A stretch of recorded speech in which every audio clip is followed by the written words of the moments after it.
Saludos a todos. Por acá estamos nuevamente con un nuevo tema, esta vez un poco más corto que lo que solemos subir, porque queremos tocar un punto en específico y es acerca de la verdadera iglesia. En este momento tan importante para la historia de la humanidad, cuando en el mundo se ha diseminado un virus que tiene al mundo de rodillas y muy atemorizado.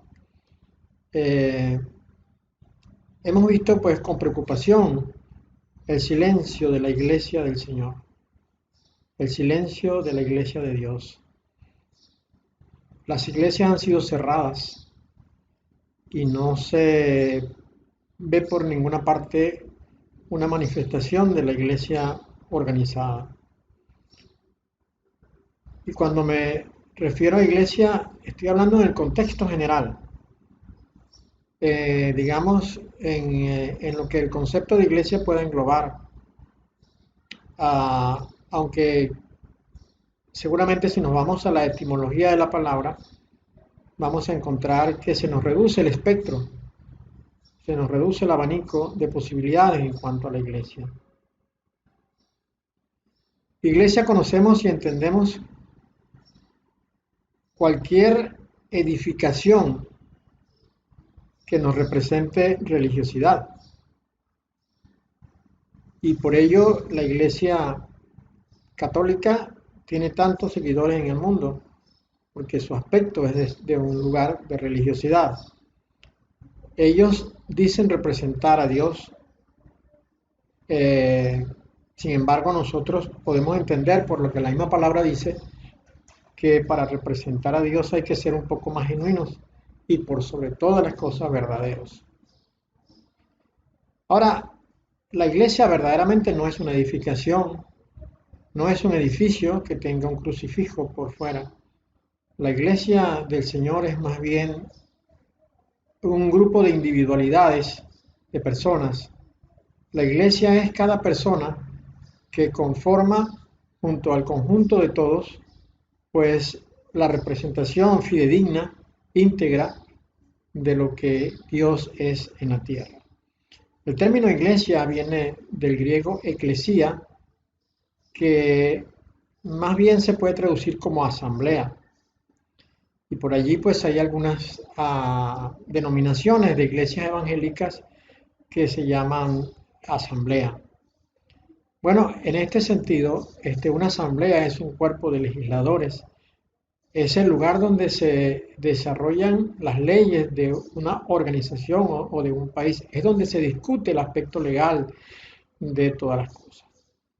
El primero que habló de iglesia entre nosotros fue el señor Yeshua, cuando mencionó que las puertas del infierno no prevalecerían en contra de su iglesia, las puertas del Hades, mejor dicho, no prevalecerían en contra de su iglesia.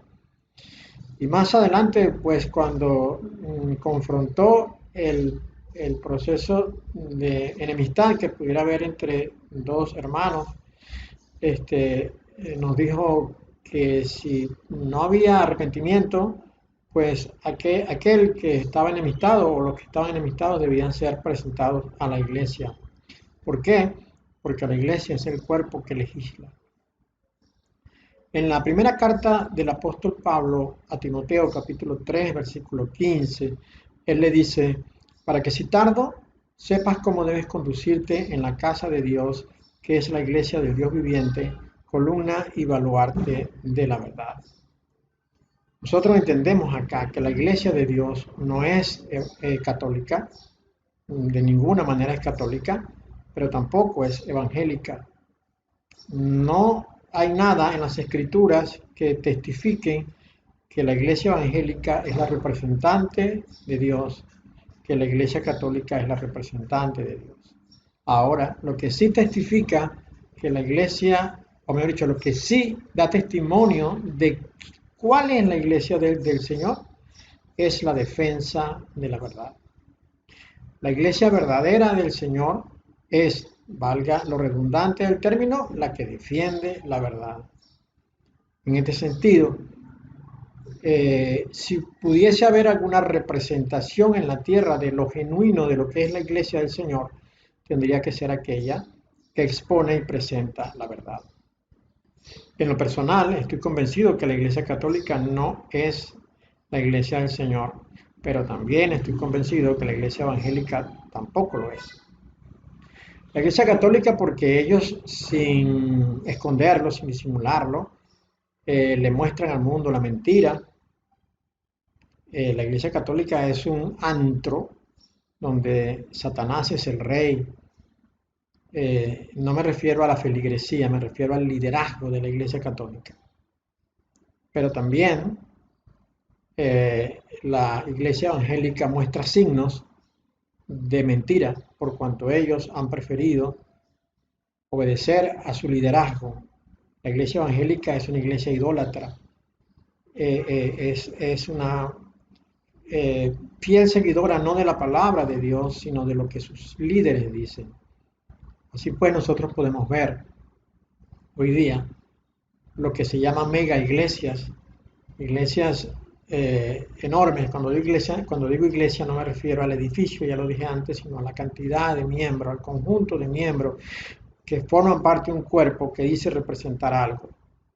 La iglesia evangélica tiene congregaciones de 15, 20, 30, 40, 50 mil miembros y algunas pasan los cientos de miles que podrían inclusive llegar hasta el millón de fieles. Pero en estas iglesias Dios no es el rey, Yeshua no es el centro es el líder, el pastor.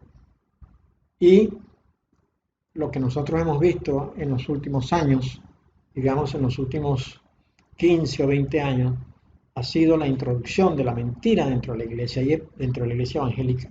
Y es por esta razón que nosotros debemos tener desconfianza. Cuando la palabra dice que en los últimos tiempos se introducirán personas que traerán doctrinas de demonios y estas doctrinas de demonios se harán parte de digamos, del aspecto ministerial de la iglesia. Cuando las Sagradas Escrituras dicen eso, pues es precisamente porque así es. Y en estos tiempos nosotros podemos ver, hemos podido escuchar, hemos podido ser testigos de la introducción de doctrinas de demonios dentro de la iglesia. Y es lógico y evidente entender que una doctrina como la prosperidad, pues no es una doctrina de Dios, por cuanto el Señor Yeshua, cuando estuvo entre nosotros, hizo mucho énfasis en que Él no tenía ni siquiera dónde recostar su cabeza. También Juan el Bautista en su predicación nos enseñó que debíamos conformarnos con lo que teníamos. Y el Señor Yeshua hizo mucho énfasis en que no amáramos las cosas de este mundo, sino que buscáramos las cosas de arriba, porque de arriba somos. La descendencia de Dios, el linaje de Dios viene de arriba, y arriba debería regresar. Pero para poder regresar, tiene que dar testimonio en la tierra. Y el testimonio que tiene que dar es la verdad. Doctrinas como, por ejemplo, lo mejor está por venir, que es característico de la iglesia evangélica, es una doctrina de mentira. Es una enseñanza mentirosa porque lo que está por venir no es lo mejor. Lo que está por venir es precisamente lo peor. Porque el Señor mismo lo dijo. Cuando un líder de la iglesia evangélica dice lo mejor está por venir, está diciendo Yeshua es mentiroso. Porque el Señor dijo, en el mundo tendréis aflicción. Él lo dijo. Y eso es muy claro y es una verdad ineludible, inapagable. En el mundo tendréis aflicción, dijo él. También nos enseñó Pablo que aquellos que quieren vivir piadosamente sufrirán persecución. El Señor Yeshua dijo, bienaventurados si sois perseguidos por causa de mí. E hizo mucho énfasis en mantenerse firme para el momento final. Pero la iglesia evangélica ha introducido otra mentira. Ha dicho que la iglesia no pasará por la gran tribulación, que la iglesia será levantada antes del gobierno del anticristo. Esa es una mentira que nace en las entrañas de Satanás, porque la iglesia sí pasará por la gran tribulación. Y el Señor Yeshua lo dijo, está en su palabra, y él dijo que él vendría a rescatar a la iglesia después de la gran tribulación. Esto está en la palabra de Dios, pero el 90% de los fieles que asisten a la iglesia evangélica creen que serán arrebatados antes de la gran tribulación por cuanto les han creído a su liderazgo y no le han creído al Señor. Han hecho a Dios mentiroso, porque ellos han dicho que tienen su propia solución, y la solución de ellos es que la iglesia será arrebatada antes de la gran tribulación. Pero Mateo 24, Marcos 13, Lucas 21, entre otros, nos enseña que el Señor Yeshua vendrá después de la gran tribulación. El apóstol Pablo, en la segunda carta a los tesalonicenses, nos dice que el sufrimiento del cristiano es necesario porque es el argumento en el que Dios sustentará su venganza en contra de los hijos de Caín, los que han traído el mal a este mundo. Entonces, los tiempos que vienen, amado hermano, amado amigo, son los peores que conocerá la humanidad. No solamente esta plaga que hay ahorita, esta es una plaga sencilla, las plagas que vienen serán aún mucho peores, que consumirán en 24 horas y matarán en 24 horas. Pero habrá guerras, habrá terremotos de una magnitud que nunca hemos conocido. Y lo peor de todos, lo peor de todo es el hambre.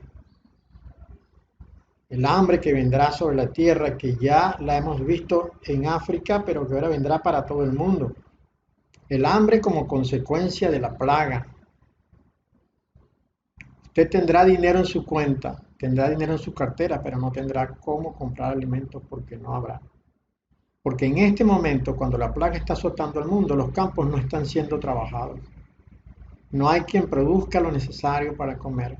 Lo que estamos comiendo en este momento fue lo que se trabajó 6 meses antes. En los próximos 6 meses será el momento más difícil para nuestra vida como cristianos. Esta es la palabra que tenemos que enseñar. Tenemos que hablarle a la gente y decirle a la gente, los tiempos que vienen son los peores. Tú no serás levantado sino después de la gran tribulación.